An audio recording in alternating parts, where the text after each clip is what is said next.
Stop leaning on the arm of the flesh of our forefathers ahead of us, and let's start examining the evidence in here. And I have yet to begin showing you when the day begins. I'm just kind of undermining what we've already believed. Now, this is very confusing to say the least, and Yahuwah is not the author of confusion. Earlier, remember I said the truth of the matter lies in Scripture? Well, let Scripture have a voice. And if I may be so bold,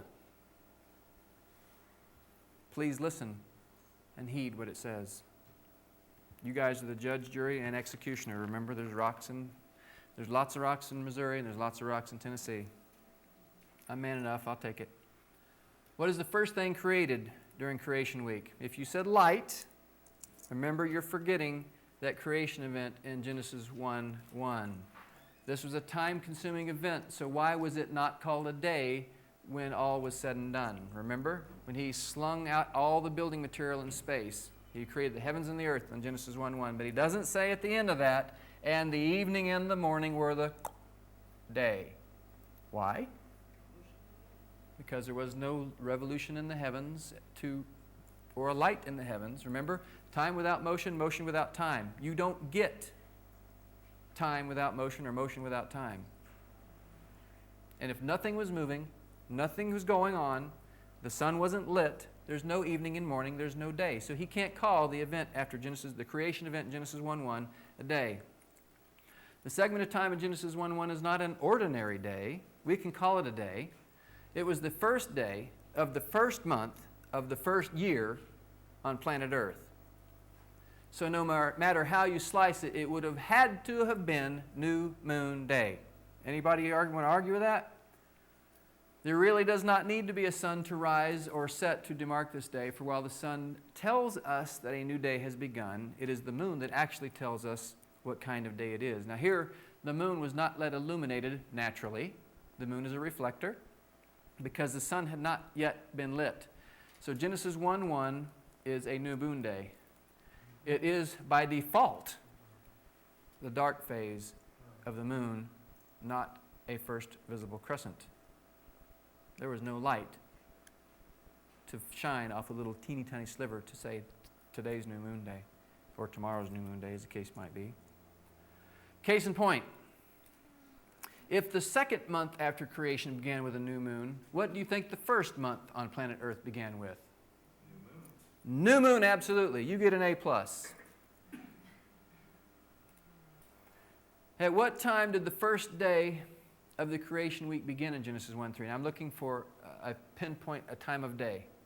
Okay? At what point in time did the first day of creation week begin in Genesis 1:3? Now without any luminaries in the heavens, there are no timekeepers for planet Earth. So until the Almighty said, "Let there be light," time as we would understand it, days, weeks, months, and years, did not exist. Time as the Father understood it existed, of course, for all time. But time as it was measured on planet Earth didn't exist. And the reason why I say that is because everything in here is about and written for us. So time as the Father understands is irrelevant. Everything in here is about time as we are to understand it. Okay? Let me ask you, when Yahuwah said, "Let there be light," did that light tarry for some 12 hours before it came on, or did it come on immediately? I believe it came on as soon as he commanded it to come forth. What we would like to believe is he said, "Here's a day, let there be light," and the clock started ticking. It's evening now, it's dark, and we're going through a 12-hour period of night, and suddenly the light comes on 12 hours later and the daylight begins. That is what our theology has forced us to accept. That's not true.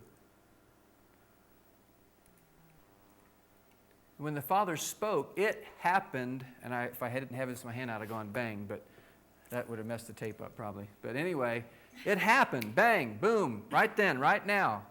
When the Father speaks, things happen.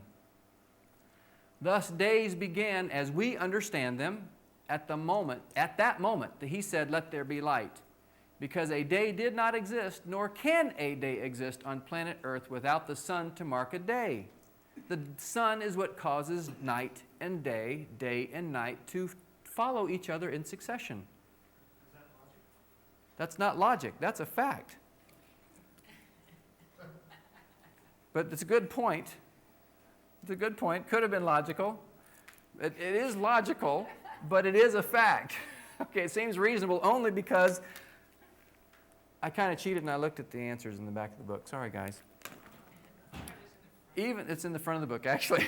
The answers are right there in Genesis 1. We've just not seen it. Even the first cycle of time, and I didn't call it a day there because new moon day, the very first new moon day, there was nothing lit. There's nothing going on then. He just created it.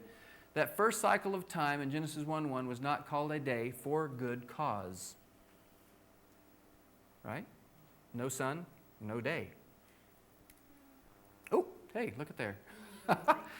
Time had begun, of course, the moment he said, in the beginning Elohim created the heaven and the earth. Time began on planet Earth, but not as we understand it. So that first cycle was not counted as a day as we understand the term day. Now, this was the first weekday on planet Earth, and it began with light. Genesis 1:1 is new moon day, so when he said, let there be light, that's a work day. Now notice he did lay the foundation of planet Earth on new moon day, no different than the desert tabernacle was erected on new moon day, and the foundation of Solomon's temple. I believe when Nehemiah and Ezra were back rebuilding it, the foundation was laid, again, on new moon day. I see a pattern. 3 witnesses. Interestingly enough, that first weekday also ended with light at morning. Case in point, if day 1 ended with morning, which is exactly what it says in Genesis 1:5, when did day 2 begin? At morning. If something when a race car, when it's going around a circle and it crosses the finish line, what has it also crossed? The starting line. So if the first day ended at morning, when did day 2 begin? Morning. 1 second, split second later. Answer, at morning. Good class. The same time day 1 ended. Well, we've all been taught, and the evening and the morning were the first, second, third, fourth, fill in your number day. This is listed several times during the creation week, and thought that the day, and we all thought that the day began in the evening, but if that was so, then the day would end at evening. However, Scripture says it ends with morning. I do have a live audience, thank you. In fact, the first 6 creation days all end the following morning. If Moses had meant that the day ended when daylight ended, which is at even, he would have written yom rather than morning. If he's saying at the end of the day is the beginning of the next, he would have said day instead of morning. Morning is not the whole light period. Morning is the transition period. Day is the lit part, when the sun is out. Morning is when the shadows are going from dark to light. Once the sun is over the horizon, it's day. It's no longer morning. The first day began with light. Later, there was an evening, and later still, there was another morning, and they call this day 1. Actually, this is how the literal Hebrew reads. And there was evening, and there was morning, day 1. That is a literal, you look in your Hebrew Interlinear Bible, if you've got one here, that's exactly where I got that. And.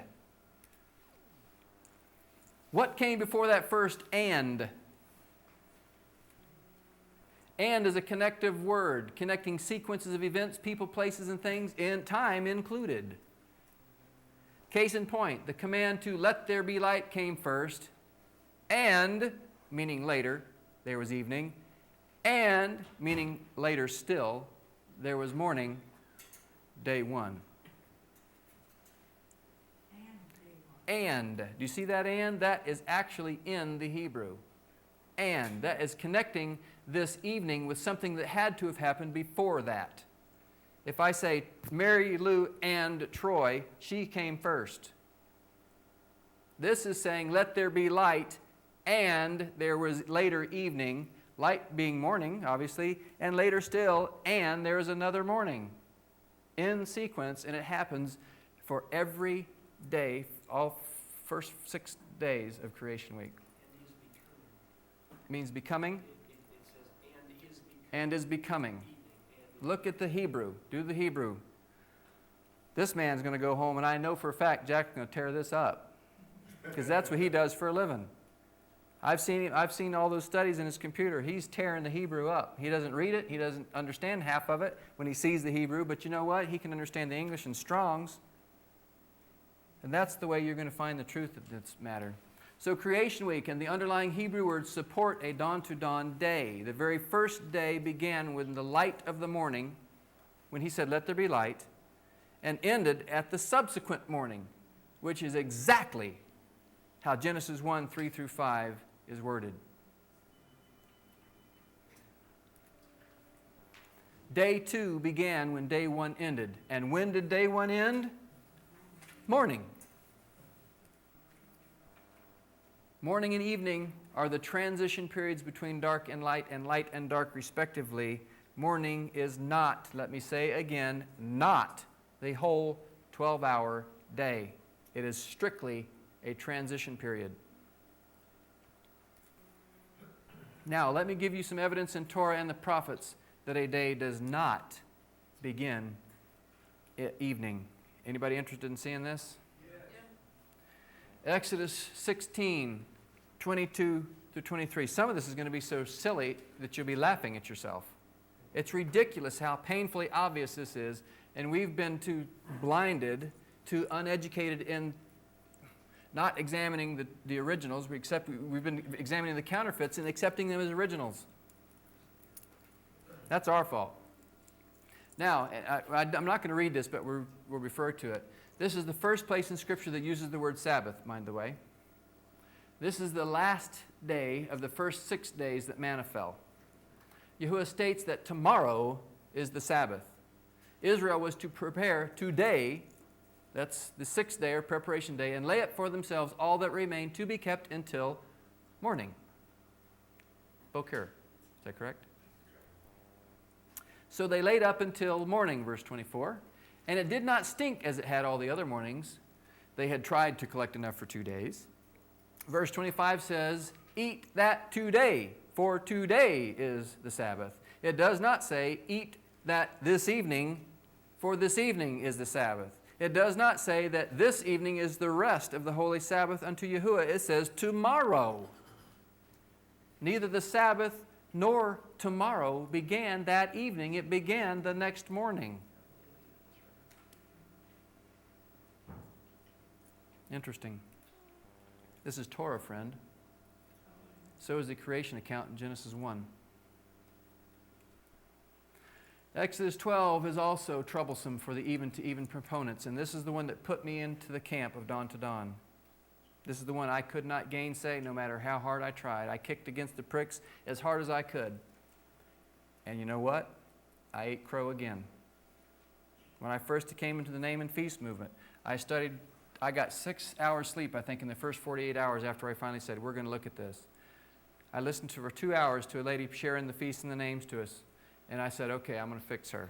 So I went and got my little Ellen White CD-ROM that has a King James version of the Bible on there. And I just proceeded to, I'm going to tear her up.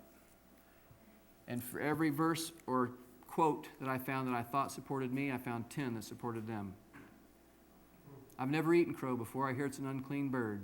But I ate it beak, feathers, and all the other unsavory parts. I ate the whole thing. I could not beat him, so I joined him.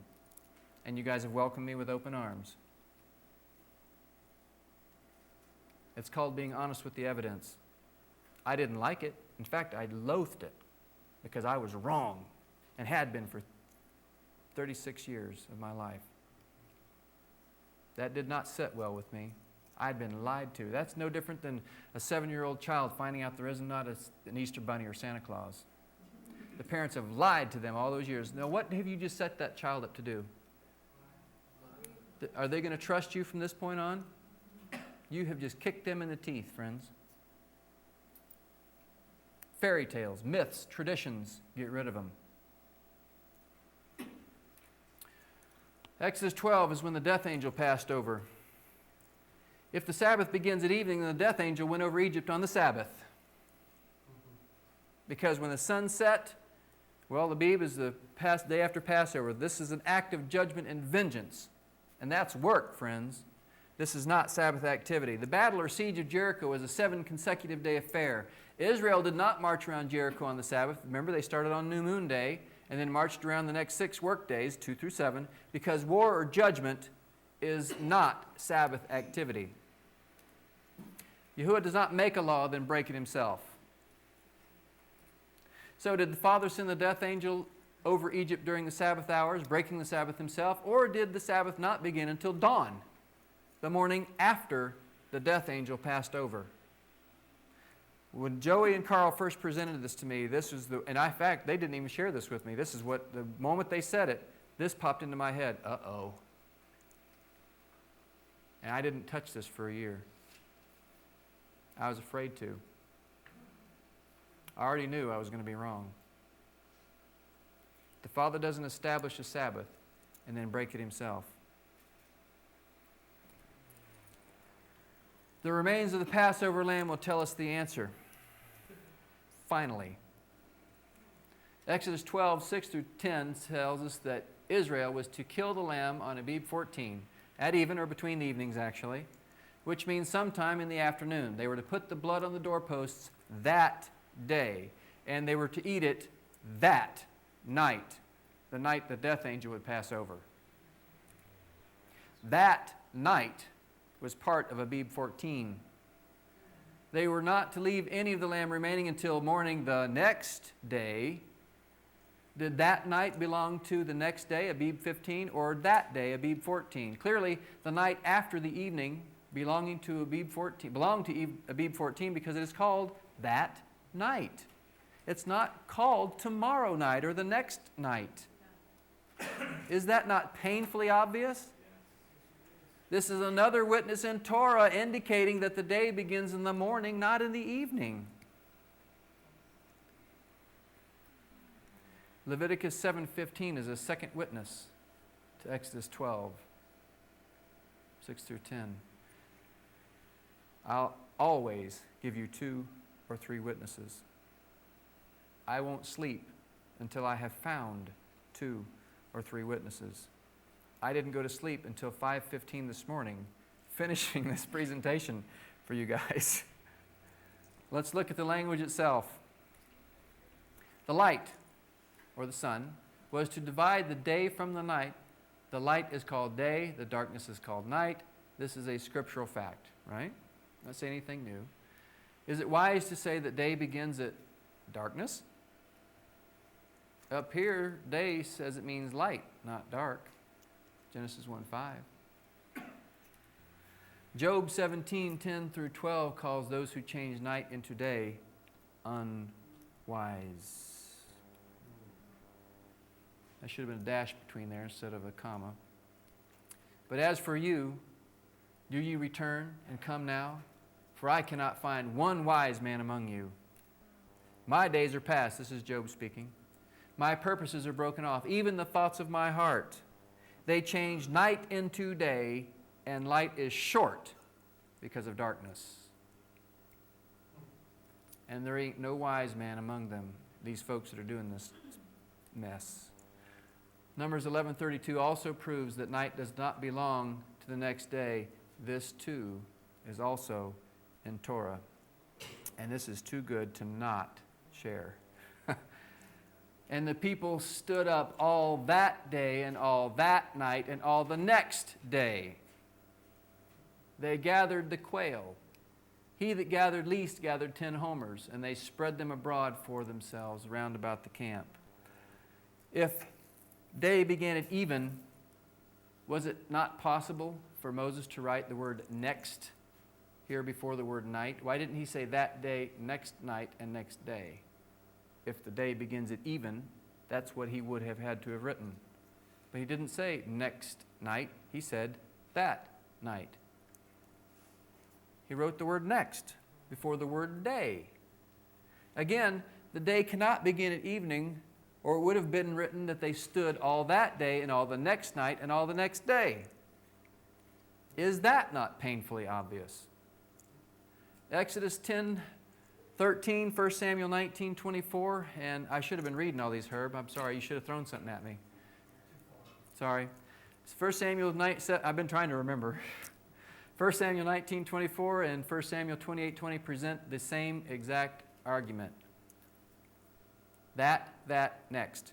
That day, that night, next day. There are plenty of witnesses. Indeed, the daylight ends at evening or dark, but the next day does not begin until the next daylight.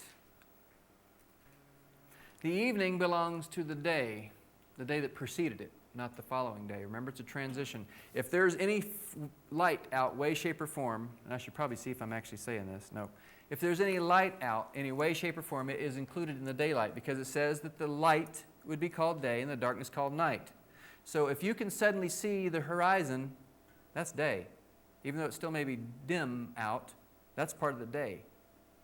But when it's so dark that you can't see a horizon, that's night. So these transition phases, morning and evening, belong to the daylight hours. Does that make sense? I almost said logical, didn't I? It makes sense. I mean, he calls the light day. If you can see light, it's day.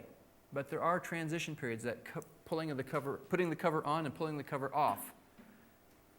I guess it's kind of like putting a bushel over your candle. Hide it under a bushel? No. That act of going from here to here is a transition period. You don't have full light until the light is exposed. Make sense? Now, Numbers 28:16, Exodus 16:12 also make this clear, stating that the lamb was killed at even, and that evening was part of Abib 14, not Abib 15. This is also stated in Exodus 12:18, Leviticus 23:5, Numbers 9:3, and Joshua 5:10. Once again, there are plenty of witnesses. Friend, what I'm trying to show you is that this issue is very much a part of Scripture. Even though there is not a verse in Scripture that comes right out and says that a day is from dawn to dawn. I'll admit, it doesn't come right out and say that. But think about this for a moment. Neither is there a verse in Scripture that says the weekly Sabbath is from even to even. When a day begins is another issue that the adversary has counterfeited, midnight to midnight, and dual counterfeited, even to even for the more elect. The obvious enemies of the Father will fall for the counterfeit, hook, line, and sinker is the first one. The more elect among us will fall for the not so obvious counterfeit, possibly. Not all of us. Some of us are coming out of this, not us. This dawn to dawn issue is not my strong suit, nor is it my focus, but it is very much a part of the creation calendar. Absolutely. It's a cog in the wheel in the creation calendar. A simple study of the facts and acknowledgement of the evidence will prove that everything about time has been counterfeited, including the beginning of the day. Should we be so surprised? Believe me, this idea cut directly across my grain. As a fourth-generation Seventh-day Adventist, this was not a welcome discovery. And I fought it, not actively, but passively, by not examining the evidence. That was my way of saying, But the Father was saying, And He sent me some other witnesses to say, Troy, you need to examine this. And the moment Elizabeth asked me and the moment Mary Lou asked me, I knew, I was convicted in my heart that I had done myself and anybody else that might be associated with me a disservice, because here I am telling people to be a Berean and I wasn't willing to be one myself. So I went to work. Let us now address the supposed support texts for an even-to-even day. Okay? I can't undermine something and then present something else and not at least address what seems to support an evening-to-evening day. Obviously, this is the most obvious text. Leviticus 23:32. This is where Adventism found, Sabbath doesn't begin at 6 o'clock to 6 o'clock. It begins at even to even. This is where Adventism got that start. It shall be unto you a Sabbath of rest, and ye shall afflict your souls. In the 9th day of the month at even, from even unto even, shall you celebrate your Sabbath. from the 9th day at even to the 10th day at even. That evening is a transition period. It belongs to the day, not the night. And it says the 9th day at even. This evening is part of the 9th day. It's not the beginning of the 10th day.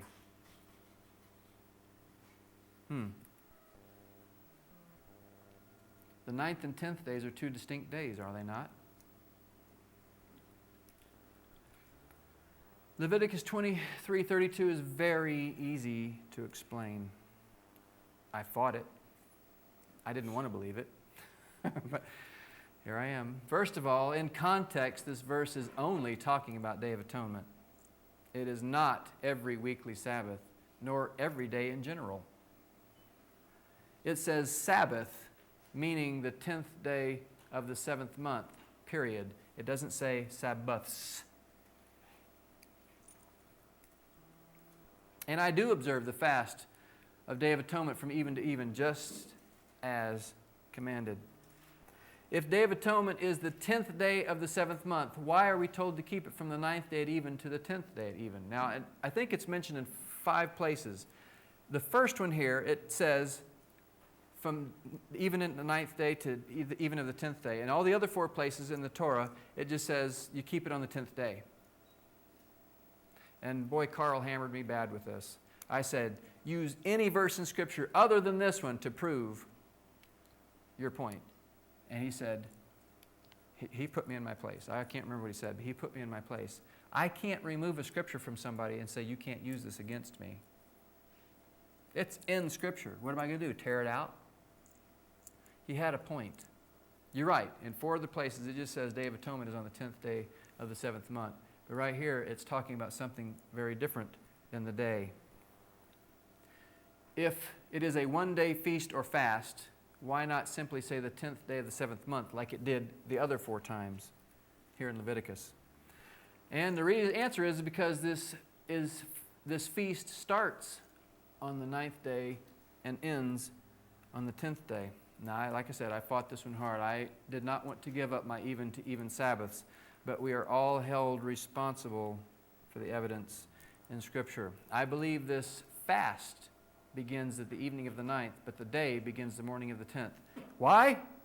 The Father wanted the effect of the fast to already be working by the time the Sabbath began. How many of you, I want to see a show of hands, how many of you pig out right before the fast starts? I don't mean pig out, but eat more than you might normally would to hold me over for this 24 hours. Be honest, I only saw a few hands. It's a fast day, but here, we're fixing to go for 24 without. Man, I don't know if I can do this. So I'm going to pig out. What happens if your Sabbath begins, if the feast itself, the Sabbath feast itself, began right that time, you're going to go 4 to 6 hours into that feast and you're not afflicting yourself at all. You're feeling pretty good. The idea is for you to wake up Sabbath morning afflicted. So you wake up the morning of the 10th, and you know what? You're hungry because you didn't eat for so many hours. Yeah, you may have porked out right. That's the wrong word to use in this society. Pig. No, that's the wrong word too. You may have feasted out. You may have feasted out on right before this time began, and so you're feeling pretty good. You began your fast and you got a full belly. What's the idea of a fast? It's a cleansing, get rid of, eliminate, purge, regrowth, rejuvenation, clarity. If I just pigged out, I'm going to be pretty sleepy and snoozy for the first several hours of this fast, are I not? I'm not going to be clear at all. Lack of sleep does the same thing for you. So here we have in Leviticus 23:32, we have a different command. Yes, Day of Atonement is the 10th day of the 7th month, but the preparation for this feast/fast day is in Leviticus 23:32, and it says you're going to start fasting the evening of the 9th. So you'll be good and afflicted by the morning of the 10th when your Sabbath begins, and you're going to go all day without. And then you get to break this fast on the 10th, even to even. I think that's kind of cool, don't you? We just have to examine the evidence. It's a very blessed thing to break the fast, sure. Now, have you found support for the weekly Sabbath being observed from even to